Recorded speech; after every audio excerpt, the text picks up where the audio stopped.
we spend 1/3 of life sleeping. The following videos will discuss why sleep is important, what we know about the biology of sleep, and what are some of the common sleep disorders. We hope that you will have a better understanding of the benefits of sleep and how to make sure you are getting the right amount of quality sleep to maximize your health and happiness.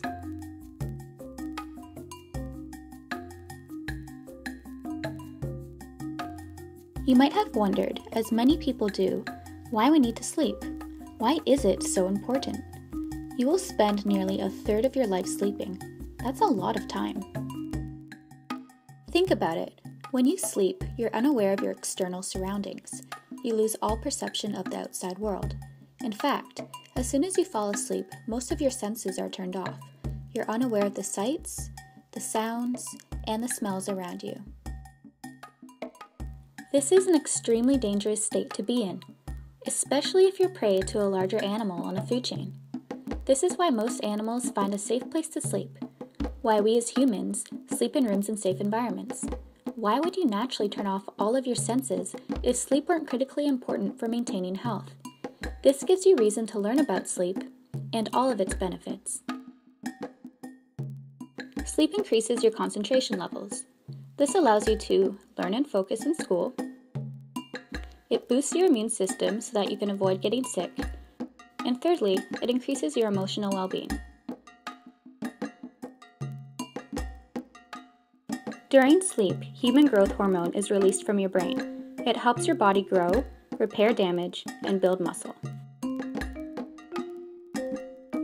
The most important function of sleep on the brain is its role in learning and memory. Memory formation is broken down into 3 processes. The first is encoding.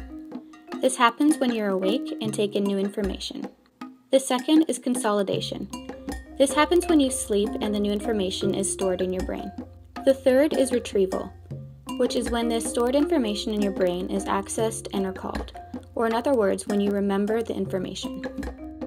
The deepest stage of non-REM sleep, known as slow-wave sleep, is when memory consolidation happens. How does this work?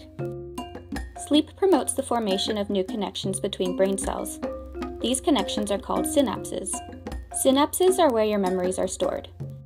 It's been found that more synapses are formed when well rested versus a sleep-deprived state. Therefore, when studying for exams, you should keep in mind that an extra hour of late-night studying might be doing more harm than good. You might be surprised that while sleep is a natural process, more than half of all adults claim that they do not get enough sleep. This is why it's so important that you learn about the mechanisms of sleep. The amount of sleep you need actually changes throughout your life, depending on your age and how much energy you expend in a day. Infants need about 16 hours of sleep a day, while teenagers need about 9 hours on average. Adults tend to only need about 7 to 8 hours a night. The amount of sleep you need also increases if you've been deprived of sleep in the previous days. On average, you should get 1 hour of sleep for every 2 hours you spend awake. This is a 1-to-2 ratio. So, say your day is 16 hours long. You wake up at 7 a.m. and you go to bed at 11 p.m. This means that you should get 16 divided by 2, which is 8 hours of sleep. This is a good way to keep track of how much sleep you need on a day-to-day basis.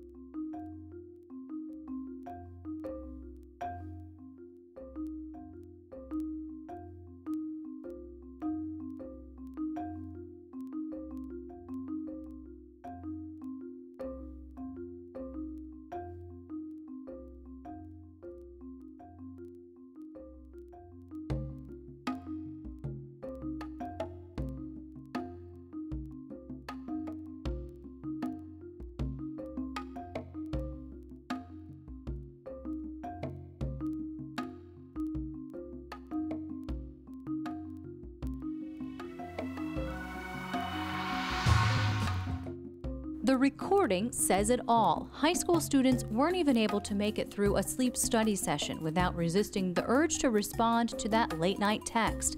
The effect of smartphones on teenagers' sleep is the focus of new research by JFK Medical Center. Comprised 3,000 students. It's the largest in the United States of its type, and was very revealing. The one-year study in Edison School District showed that over 60% of students are not getting enough sleep because of late-night texting or phone use, and 20 to 25% are awakened to respond to texts. We're talking about a chronically sleep-deprived adolescent and, in my opinion, adult population. Dr. Peter Polos is a sleep disorder specialist and led the research. He says more than 70% of the participants reported getting less than the recommended 8 hours of sleep a night, usually just 5 to 6.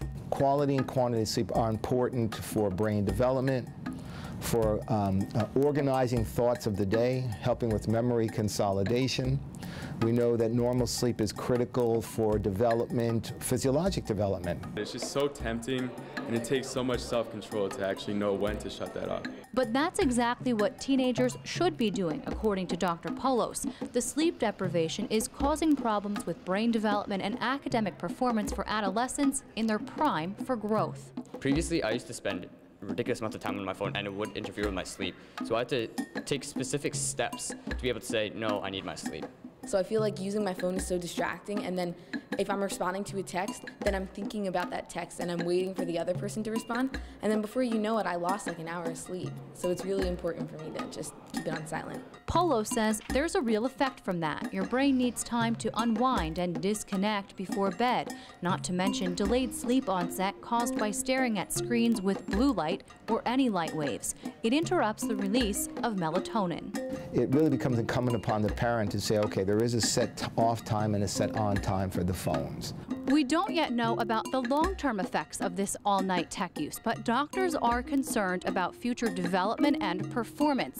They say we need to curb this now in the teenage years because those habits tend to trickle over as an adult.